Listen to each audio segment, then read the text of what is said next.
UPSC के according important content पाने के लिए ईजी क्लासेस को जरूर सब्सक्राइब कर लें और बेल आइकन भी प्रेस कर दें जिससे कि नोटिफिकेशन मिलता रहे। आगे हम लोग आते हैं, कहता है भारतीय समाज के दार्शनिक आयाम के रूप में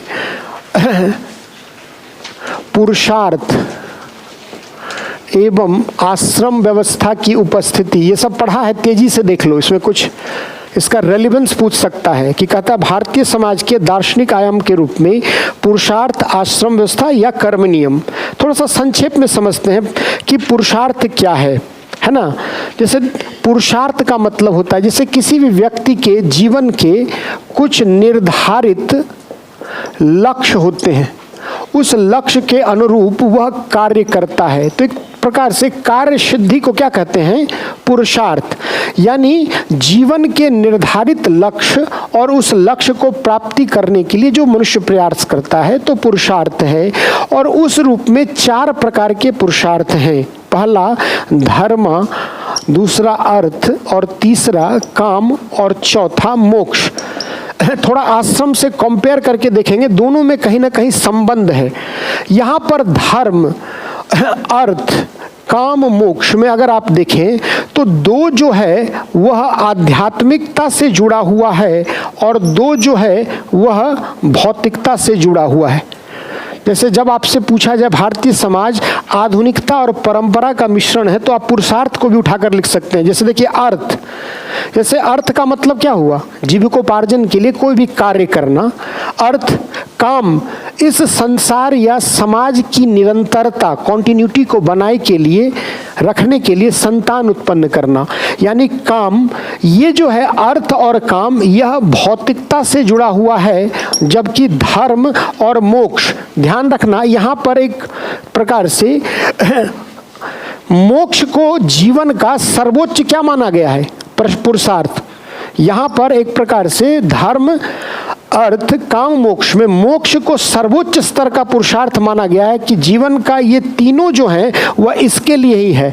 यानी प्रत्येक व्यक्ति से यह माना गया है कि वह धर्म सम्मत आचरण, धर्म के आधार पर काम करे, अर्थ का उपार्जन करे, वैवाहिक जीवन में प्रवेश करे, संतान की उत्पत्ति कर समाज को कॉन्टिन्यूटी प्रदान करे, और अंत में वह मोक्ष मतलब जो भी अविद्या, माया, इन सब से मुक्ति होकर ईश्वर में लीन हो जाए। ये फिलोसॉफिकल डायमेंशन है।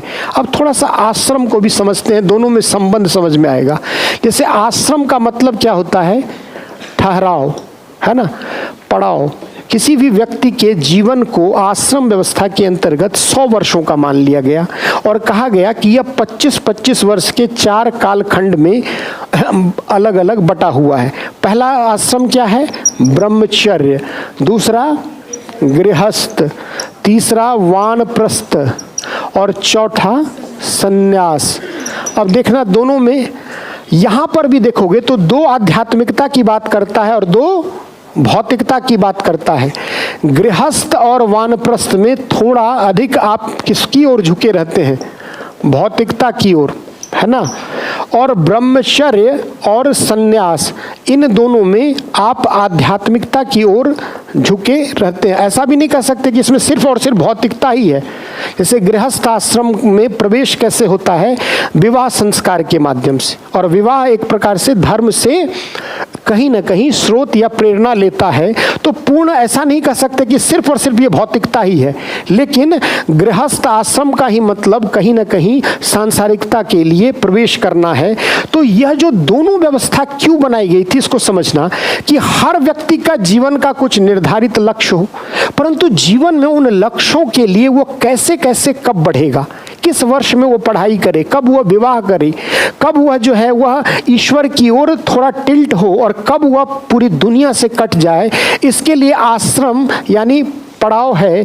और 25-25 वर्ष का 4 कालखंड में बांट दिया गया कि पहले 0 से लेकर 25 वर्ष तक जमकर पढ़ाई करें, फिर शादी विवाह और संतान की उत्पत्ति यानी 26 से 50 के बीच में, फिर थोड़ा सा सांसारिकता से, कोई व्यक्ति रातों रात परिवार, गृहस्थी इन सब से नहीं कट सकता, तो थोड़ा धीरे धीरे पहले दान पुण्य, धीरे धीरे सामाजिक कार्य करें, यानी 51 से 75 तक ये सब कर्म करें और अंत में आप कहाँ चले जाएं? सन्यास के लिए। ऐसा मान्यता था।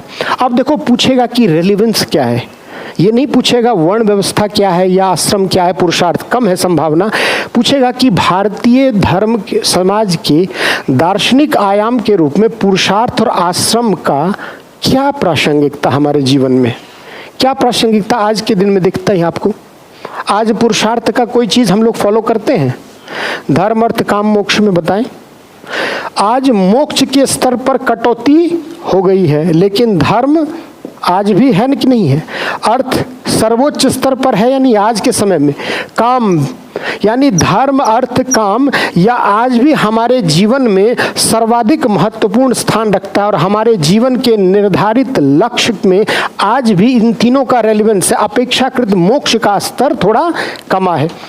आश्रम व्यवस्था, ब्रह्मचर्य, आज भी आप जीवन के उत्तरार्ध में यानी शुरुआती वर्षों में आप आज भी पठन पाठन करते हैं। गृहस्थ और ब्रह्मचर्य आज भी क्या है, बना है। वानप्रस्थ और संन्यास के प्रभाव में क्या है, कमी आई है। फिर भी आप देखोगे अधिकांश लोग अपने जीवन के अंत में कुछ न कुछ धर्म कार्य की ओर प्रेरित होते हैं। तो ये रेलिवेंस, आप पूछता है प्रासंगिकता क्या है? क्या है प्रासंगिकता बताओ?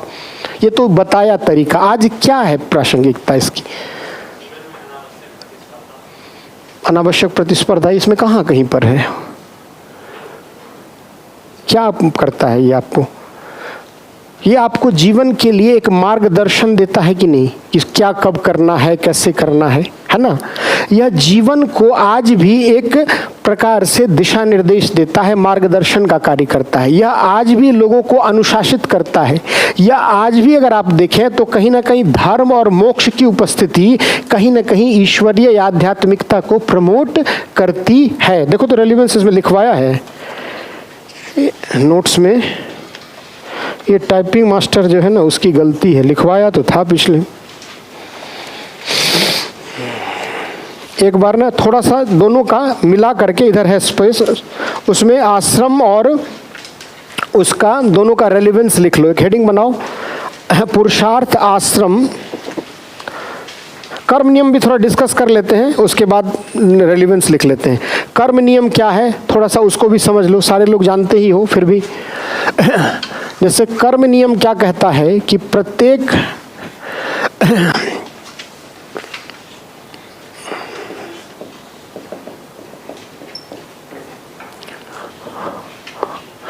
हर व्यक्ति को उसके कर्मों के अनुरूप फल भुगतना पड़ता है। यानी कर्म नियम की यह मान्यता है कि हर व्यक्ति के किए गए कर्म का फल उसे जब तक उसकी आत्मा जीवित है भोगना ही पड़ता है। और इस आधार पर कर्म के 3 प्रकार किए गए हैं। पहला प्रकार प्रारब्ध है, और दूसरा संचित, और तीसरा संचयमान। यानी कोई भी व्यक्ति जो कर्म करता है ऐसा ना समझे कि वो अगर उसकी मृत्यु हो गई तो उसके इस कर्म का फल नहीं भुगतना पड़ेगा। देखो कितना साइंटिफिक है सोचना कि कोई व्यक्ति गलत कर्म नहीं कर ले। क्या है 70 साल उम्र हो गई, अब तो कुछ दिन में कट ही लेंगे, तो थोड़ा सा गलत ही कर लिए तो क्या है, ऐसा हो सकता है प्रवृत्ति। परंतु अगर हम गलत कार्य करेंगे तो मेरे मरने के बाद भी अगले जन्म में मुझे क्या करना होगा, इसका फल भुगतना होगा। इसलिए 60, 65, 70 या जीवन में कभी भी यह हमेशा एक मन में भय रहता है कि हम सतचित अच्छा कर्म करें। और यह कर्म नियम लोगों को एक प्रकार से डिसिप्लिन करता है, अनुशासित करता है। प्रारब्ध मतलब मनुष्य के पिछले जन्मों का कर्म जिसके अनुरूप उसको यह जीवन मिला है। ध्यान रखना, मनुष्य के जैसे आपने पिछले जन्म में कुछ अच्छा कर्म किया है इसलिए आपको मानव योनि मिली है, मनुष्य के रूप में आपका अवतरण हुआ है। यानी यह आपके प्रारब्ध का आपको एक प्रकार से फल है। संचित पिछले जन्म के वैसे कर्म जिसका फल आप मनुष्य होने के बाद इस जीवन में भुगत रहे हैं। अच्छा कर्म किए थे, अंबानी के घर पैदा हुए, कोई टेंशन ही नहीं है, दूसरा टेंशन लेने के लिए तैयार है। बुरा कर्म किए थे, है ना, तो गरीब के घर पैदा हुए। तो संचित कर्म जिसके अनुरूप आपको इस जीवन में संचयमान, कुछ तो इस जीवन में भी कर रहे हैं, यूपीएससी की तैयारी कर रहे हैं, आगे लाल बत्ती में तो हम ही को घूमना है। तो संचयमान इस जीवन के वह कर्म जिसका फल कब भुगतना है, आगे भुगतना है, तो ये तीनों, ये आपसे कर्म नियम वगैरह नहीं पूछे। यूपीएससी पूछेगा कि भारतीय धर्म समाज को जोड़े रखने में, निरंतरता प्रदान करने में इसके दार्शनिक आयामों का क्या योगदान रहा है। और जब दार्शनिक आयाम पूछेगा तो इन तीनों के अलावा धर्म भी अलग से जोड़ लेना, यानी पुरुषार्थ, आश्रम और कर्म नियम तीनों। तो थोड़ा सा प्रासंगिकता आज लिख लें उसका, तीनों का। इधर एक हेडिंग बना लो, पुरुषार्थ आश्रम व्यवस्था की रेलिवेंसी।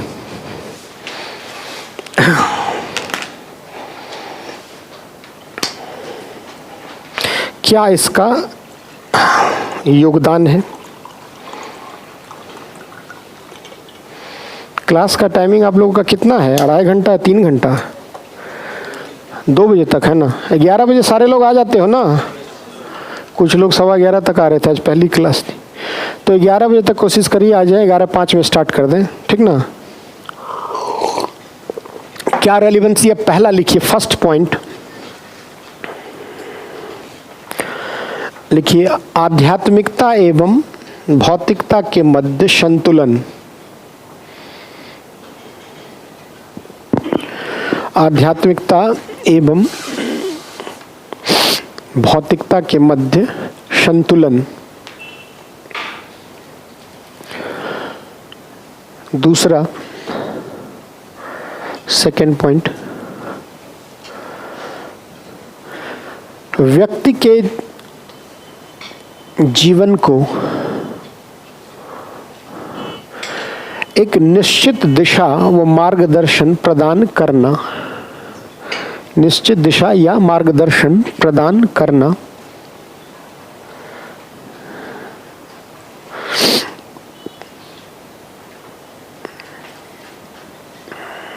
नेक्स्ट, जीवन को अनुशासित करना।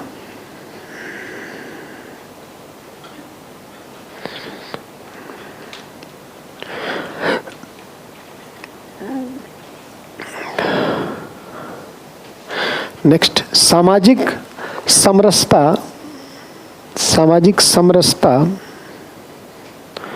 को बनाए रखना।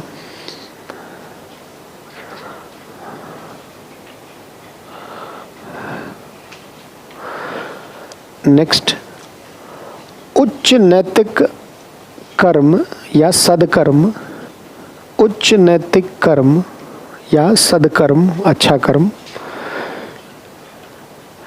की प्रेरणा देना।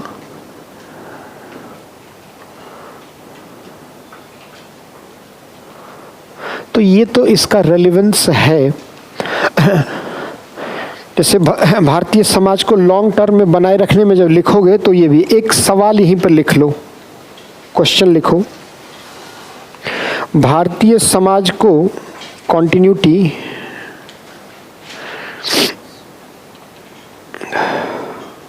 निरंतरता प्रदान करने में, भारतीय समाज को निरंतरता प्रदान करने में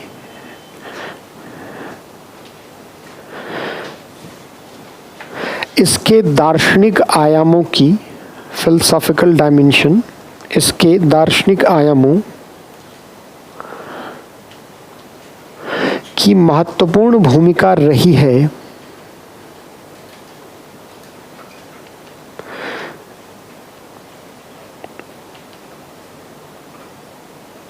स्पष्ट करें, स्पष्ट करें। ध्यान रहेंगे देंगे एक चीज़ और, जैसे जब भी प्रश्न में कुछ चर्चा करें, स्पष्ट करें, ये सब आता है, कन्फ्यूज़न होता है आप लोगों को। संक्षेप में, जैसे कोई भी जो उत्तर लिखते हैं उसके 2 पार्ट आप मानकर चलें। कोई भी उत्तर लिखते हैं उसके 2 पार्ट आप मान के चलिए। एक तो उसका कंटेंट है ना, और दूसरा उसका कॉन्टेक्स्ट। एक तरफ कंटेंट मतलब उसका क्या कहोगे, तथ्य या इंटरनल जो भी एस्पेक्ट है उसका तथ्य या उसकी सामग्री, और दूसरा कॉन्टेक्स्ट मतलब संदर्भ। यूपीएससी जब भी प्रश्न पूछता है तो कंटेंट से ज़्यादा ध्यान किसका आपको रखना है, संदर्भ का, है ना। जैसे जो भी आपके प्रश्न में लगे रहते हैं, tell, elaborate, discuss, critically valued, तो ये सब जो है वो आपको संदर्भ बताते हैं। जाति व्यवस्था का समालोचनात्मक परीक्षण करें, तो ध्यान रखना है जाति व्यवस्था का पूरा व्याख्या नहीं कर देना है, किस संदर्भ में पूछा है। सबसे ज्यादा समस्या यह है कि दिन रात आप लोग सुबह शाम परेशान किस चीज को लेकर रहते हैं, तथ्य को, विजन का मटेरियल मिला कि नहीं, फला का मिला नहीं, चिला का मिला, दिन रात मुखर्जी नगर, अब तो वो मुखर्जी नगर नहीं रहा, नहीं तो दिन भर जीरोक्स के दुकान पर देखा है स्टूडेंट को, नजर में जो घर में है उस पर विश्वास नहीं है ना, उस पर भरोसा नहीं है। लेकिन कंटेंट के पीछे आप दिन रात भागते हैं और कॉन्टेक्स्ट का ध्यान नहीं रखते, तो जब भी प्रश्न लिखें यहाँ पर कंटेंट के पार्ट पे यहाँ पर अंतर है। इनसे कहूँगा कि गांधी को आप 4 लाइन में बताएं, इनसे कहूँगा, इनसे सब एक ही स्रोत से पढ़कर आए, लेकिन जब कंटेंट के पार्ट पर लिखेंगे तो बहुत हद तक क्या होगा, मिलेगा, सिमिलैरिटी रहेगा। लेकिन जब कॉन्टेक्स्ट की बात करें तो जो कॉन्टेक्स्ट है उस कॉन्टेक्स्ट के संदर्भ में सभी को क्या है, गांधी के बारे में लिखना अलग चीज है, गांधी के असहयोग आंदोलन में योगदान को लिखना, या डिसाइड कर दिया है पूरी गांधी की जीवनी नहीं लिखनी है। तो थोड़ा सा जब भी लिखते हैं ये सब वर्ड जो है चर्चा करें, है ना, परीक्षण करें, ये सब थोड़ा सावधान रहें। ये सब आप लोगों को पहले भी बताया गया होगा, है ना।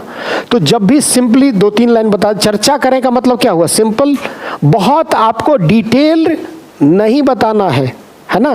प्रकाश डालें मतलब कई चीजें हैं, प्रकाश कब डालते हो, अंधेरा रहता मतलब दिख नहीं रहा है, दिख नहीं रहा मतलब कुछ चीजें उसके अंदर क्या है, समाहित है, जो सामान्य दृष्टया साधारण रूप में आपको नहीं दिखती है। आप उसको क्या करें, टॉर्च बारें, मतलब उस अनदिखे चीजों को रखें। तो प्रकाश डालें मतलब उसके अंतर्भूत चीजें जो छुपी है उसको उद्घाटित कर दें, ठीक है। समालोचनात्मक परीक्षण, चूंकि आज आपसे आंसर लिखना स्टार्ट कर दें आप, मैं आ गया हूँ, पुराने कुछ चेहरे हैं, है ना। तो समालोचनात्मक परीक्षण करें मतलब थोड़ी आलोचना और समालोचना है तो थोड़ा सा पॉजिटिव, थोड़ा सा टिल्ट किधर हो जाएंगे, जब समालोचना है तो पॉजिटिव। लेकिन अब कास्ट सिस्टम का समालोचना में कोई जरूरी थोड़ी कि हम सिर्फ पॉजिटिव एस्पेक्ट पर टिल्ट होंगे, किधर होंगे, जो कंसेप्ट जैसा है। तो इतना आज की क्लास में रखिए। स्रोत में बता दूं, ईजी में हम लोग दिन रात सुबह शाम मेहनत ही कर रहे हैं, है ना। देख रहा होगा आपको क्वेश्चन दिया गया, आपको ये सब दिया गया ताकि समय बचे। तो इस पर तो डिपेंडेंसी आपको रखनी। ये क्लास नोट्स है, ये प्रिंटेड किताब नहीं है, ध्यान रखेंगे। ये मेरे प्रीवियस क्लास को हमने टाइप करा है, इस बार कुछ नया और करना है। यूपीएससी के अकॉर्डिंग इम्पोर्टेंट कंटेंट पाने के लिए ईजी क्लासेस को जरूर सब्सक्राइब कर लें और बेल आइकन भी प्रेस कर दें, जिससे कि नोटिफिकेशन मिलता रहे।